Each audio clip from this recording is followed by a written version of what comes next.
코로나19로 빚을 못 갚는 자영업자와 소상공인들의 상환 부담을 줄여주는 정부의 금융 지원이 이번 주부터 시작됩니다. 채무 조정 등을 통해 부실 대출을 관리하겠다는 건데요.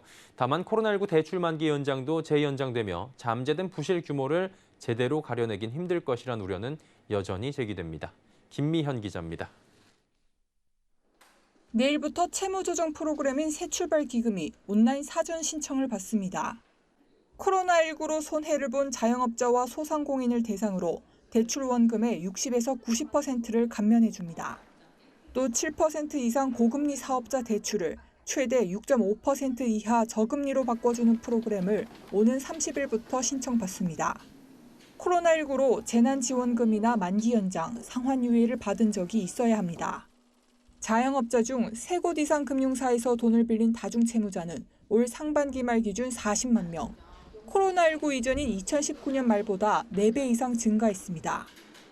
올 1월 기준 만기 연장 잔액은 116조 6천억 원으로 이 가운데 원리금 상환유예는 16조 원에 달합니다. 정부는 채무 조정 등을 통해 급격한 대출 부실화를 막고 부실 대출을 관리할 것으로 기대하고 있습니다.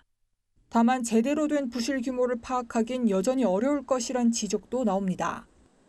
정부가 이달 말 종료를 앞둔 소상공인 코로나19 대출이자 상환유예를 재연장하기로 가닥을 잡았습니다. 그래서 새출발 기금이나 대환 대출을 이용하기보단 연장이나 유예를 선택할 가능성이 높습니다. 이자도 못 갚는 소상공인과 자영업자들이 한 차례 연장하면서 새출발 기금이나 대환 대출 프로그램으로도 당장 부실 여부를 파악하기 힘든 셈입니다.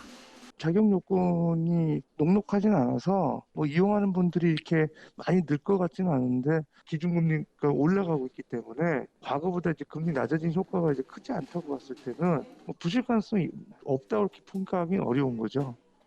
특히 중장기적으로 금리 상승기가 계속될 것으로 예상되면서 차주의 부실 규모를 파악하는 게 어려워지면 금융기관의 부실 위험도 그만큼 커질 수 있다는 분석도 나옵니다. 서울경제TV 김미연입니다.